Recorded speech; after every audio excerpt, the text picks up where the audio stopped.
ಅರ್ಜುನನು ಒಂದು ಹೆಸರಾದ ಕಂಪನಿಯಲ್ಲಿ ದೊಡ್ಡ ಹುದ್ದೆಯಲ್ಲಿ ಕೆಲಸ ಮಾಡುತ್ತಿದ್ದ. ಅವನ ಬಳಿ ಉತ್ತಮ ಶಿಕ್ಷಣ, ಚೆನ್ನಾದ ವೇತನ, ಅಂದವಾದ ಕಾರು, ಬೆಲೆಬಾಳುವ ಬಟ್ಟೆ ಎಲ್ಲವೂ ಇತ್ತು.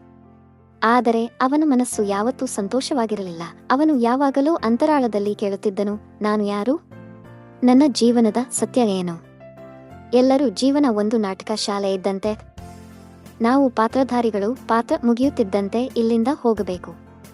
ಆದರೆ ನಾಟಕ ಯಾವುದು, ಸತ್ಯ ಯಾವುದು ಎಂದು ಗೊತ್ತಾಗುತ್ತಿರಲಿಲ್ಲ. ಒಂದು ದಿನ ರಾತ್ರಿ ಗಾಢವಾದ ಆಳನಿದ್ರೆಯಲ್ಲಿ ಅವನಿಗೆ ವಿಚಿತ್ರವಾದ ಕನಸು ಬಿದ್ದಿತು. ಅದು ಏನೆಂದರೆ, ಅವನನ್ನು ಒಂದು ಯಂತ್ರದಂತೆ ತೋರಿಸಲಾಯಿತು. ಬೆಳಗ್ಗೆ ಏಳುವುದು, ಕಚೇರಿಗೆ ಹೋಗುವುದು, ಕೆಲಸ ಮಾಡುವುದು, ತಿನ್ನುವುದು, ಮಲಗುವುದು, ಮಾತನಾಡುವುದು ಎಲ್ಲವೂ ಒಂದು ಯಂತ್ರದಂತೆ ಯಾಂತ್ರಿಕವಾಗಿ ಕೆಲಸ ಮಾಡುತ್ತಿತ್ತು. ಆಗ ಅಕಸ್ಮಾತ್ ಆಕಾಶದಿಂದ ಅತಿ ಸೂಕ್ಷ್ಮವಾದ ಬಿಂದು, ಅದೊಂದು ತೀಕ್ಷ್ಣ ಪ್ರಕಾಶದ ಬೆಳಕು ಅವನ ಮುಂದೆ ಬಂದು ನಿಂತಿತ್ತು. ಆ ಬೆಳಕಿನಿಂದ ಒಂದು ವಾಣಿ ಕೇಳಿಸಿತು, ನೀನು ಈ ದೇಹವಲ್ಲ, ಒಂದು ಯಂತ್ರವಿದ್ದಂತೆ. ನೀನು ಒಂದು ಶುದ್ಧ ಪವಿತ್ರ ಆತ್ಮ. ದೇಹವೆಂದರೆ ವಾಹನ, ನೀನು ಅದರ ಚಾಲಕ. ಮನಸ್ಸು, ಬುದ್ಧಿ, ಸಂಸ್ಕಾರಗಳು ಇವು ಆತ್ಮದ ಅಂತರಂಗದ ಶಕ್ತಿಗಳು ಎಂದು ಹೇಳಿ ಅದೃಶ್ಯವಾಯಿತು.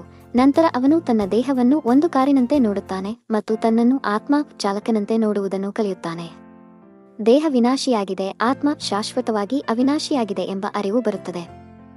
ಈ ಕನಸು ಅರ್ಜುನನ ಬದುಕನ್ನು ಸಂಪೂರ್ಣ ಬದಲಾಯಿಸಿತು. ಅವನಲ್ಲಿ ಒಂದು ಆಂತರಿಕ ಜಾಗೃತಿಯ ಬೆಳಕು ಹೊಳೆಯುತ್ತಿತ್ತು.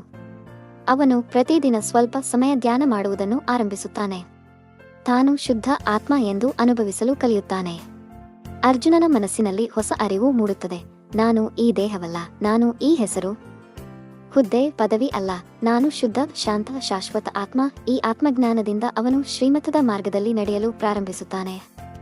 ದಿನನಿತ್ಯ ತನ್ನ ಕಚೇರಿಯ ಕೆಲಸ ಮುಗಿಸಿ ಬ್ರಹ್ಮಕುಮಾರೀಸ್ ಸಂಸ್ಥೆಯವರು ನಡೆಸುವ ಫ್ರೀ ಮೆಡಿಟೇಷನ್ ಕ್ಲಾಸಿಗೆ ಹೋಗುವುದನ್ನು ರೂಢಿಸಿಕೊಳ್ಳುತ್ತಾನೆ ಮತ್ತು ಭಗವಂತನ ಮಾರ್ಗದರ್ಶನವನ್ನು ಅನುಸರಿಸುತ್ತಾನೆ.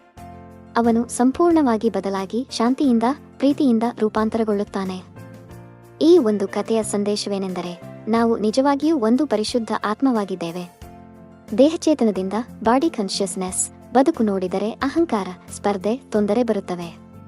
ಆದರೆ ಆತ್ಮಚೇತನ, ಸೋ ಕಾನ್ಷಿಯಸ್ನೆಸ್ ದಿಂದ ಬದುಕಿದರೆ ಶಾಂತಿ, ಪ್ರೀತಿ, ಸಮತೋಲತೆ ಸ್ವಾಭಾವಿಕವಾಗಿ ಬರುತ್ತದೆ. ನಾವು ಎಲ್ಲರೂ ನಾವು ಆತ್ಮ ಎಂದು ಅರಿತು ಬದುಕಿದರೆ ಜಗತ್ತೇ ಒಂದು ಶಾಂತಿಯ ತೋಟವಾಗಬಹುದು.